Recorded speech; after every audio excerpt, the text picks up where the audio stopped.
Hey there, comic book fans. I'm back from the comic shop again this week. Got 9 new comics.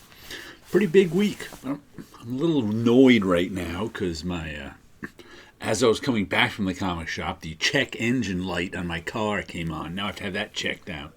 But meanwhile, let's check out some comics. These are my top of the printer museum comics for the week. Hold on, I don't have my glasses. I'm always forgetting them lately. My reading glasses.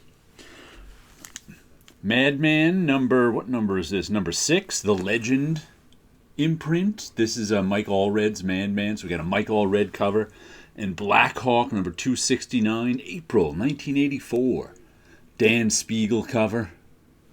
Pretty cool skeleton death guy grabbing the world, and lots of strange monsters and things on Madman. Those are the 2 that were on top of my printer that I looked at all week. Now I'll replace them and get 2 new things. So let's see, what did I get this week? Once again, I barely looked at them. Saga, number 62 is this?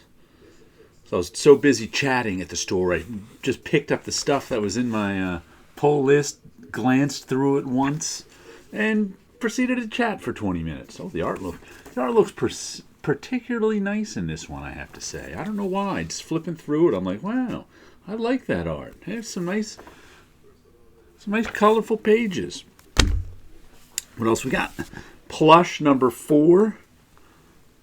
This weird story of a guy who gets involved with these murderous plushies, people who dress up in costume, these giant, stuffed animal costumes. And there's some sort of murder cult. And they just ran afoul of these local corrupt cops. And so now it's going to be the plushies versus the corrupt cops.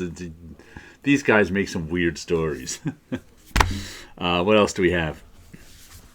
Monstrous, number 43.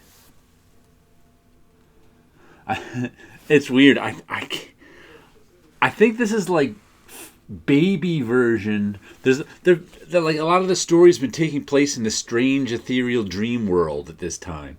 So I think this is like the baby version of our lead character, if I remember. So there's like the lead character, the baby version of the lead character. I think this is the lead character over here who's asleep, and her fox friend. So I'm like, it's some nice artwork there. It's a nice fantasy story, all sorts of wars and stuff. It's kind of coming to a head here. Like with this last story arc, we've gone, like I said, we've gone away from the real world and we're into this dream world where these monsters live, and the monster who's inside of our lead character, Monstrous, is there's all sorts of weird. Oh, look at those! There's some monsters for you. There's all sorts of weird monster things going on now in this weird dream world, and I guess somehow we'll have to get back to their real world and see.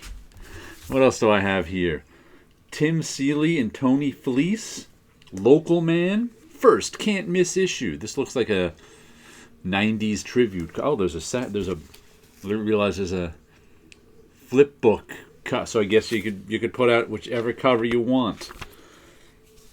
Yeah, this one, I guess that's the real front cover, because this one's got the UPC on it, so that they put their UPCs on the back. Yep, 111. So this is cover A right here, Local Man. I can't remember what this was about. I read a description of it. I liked the look of the art. I've read Tim Seeley's stuff before, so I figured I'd give the first issue a try. Ooh, there's a nice landscape splash. We'll see how it is. And I think this is the last issue of Junkyard Joe, issue 5. This one's been good. I've really enjoyed this one. I've liked it better than Geiger, which it ties in with. I think Gary Frank's art has been really good in this. He's gotten very expressive with his art. Lots of good faces and stuff, which I remember Gary Frank has a lot of blank expressions, but not in this one. A lot of stiffness and blank expressions. This one much much more expressive. I'm enjoying it thoroughly. Like I said, I think that's the last issue, if memory serves. Gary Frank and Jeff Johns are coming out with a series of these heroes, whatever they're called. I think there's. Hold on, let's check the back again. There's a name for them. The Unnamed Heroes or something like that. That's so they're throughout history, unlikely and strange heroes have risen in full. They are the unnamed fighting the unknown war. So Junkyard Joe is one of the unnamed, and so is Geiger, and they're going to have other ones in it. Who else do we have? Oh, next issue, Last Stand. Oh, okay, so there's one more issue of Junkyard Joe, it looks like. It's going 6, not 5. That's good. I'm enjoying it. Then the latest Ice Cream Man. Nice cover, issue 34. Just a couple of guys in a boxcar, is that? Yep, riding the boxcar. What does it say? There goes your life. Sort of a Norman Rockwell-esque picture. Not quite Rockwell, but somewhere along the line. Just sort of an old boxcar picture. Good stuff. Ice Cream Man's always good. So let's show you an interior page without spoiling it for ourselves. Oh, looks like brown is our color. Our boxcar color is brown, our color scheme. Then what do we have? Let's see. Damn Them All, issue number 5. Charlie Adler is killing it on the art in this one. Simon Spurrier is doing the story. Sophie Dogson, I think, is the color. And it's this story of magic.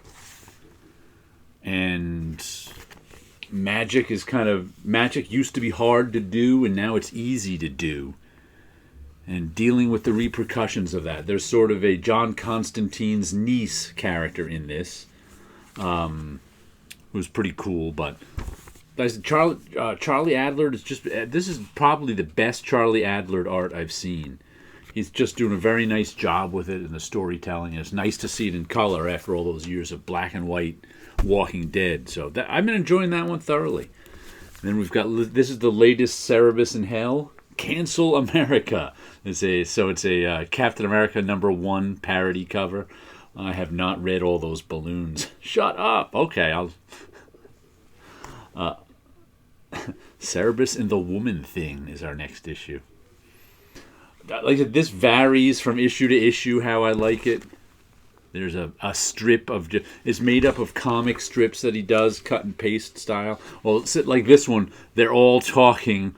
They're all the same talking while he's punching Hitler, I guess. Look at that. I guess that's our theme for this one. Talking while punching Hitler. We'll see how it is. I like about half of them. Oh, and then the last thing I picked off the shelf. Whiz Comics #1 Facsimile Edition. I was like, do I already have a facsimile edition of Whiz Comics? I could not remember. But I flipped through it. I didn't think I did. But... because I didn't recognize all the backstories. Scoop Smith, Spy Smasher. Well, I recognize Spy Smasher. Who else? It's like a Golden Arrow. I don't know. So I'm like, I must not have the complete Whiz Comics facsimile. I have a facsimile of it. Matter of fact, I have a tiny facsimile of it, reprinting just the first Captain Marvel Shazam story. So I threw this on the pile of my to go in my facsimile collection, of which I think I have an over... my reprint comics now are like over a short box full. I'm like, how did I get that? Between the dollar comics, the facsimiles, Millennium editions, what other ones I picked up over the years. I've got a lot of those.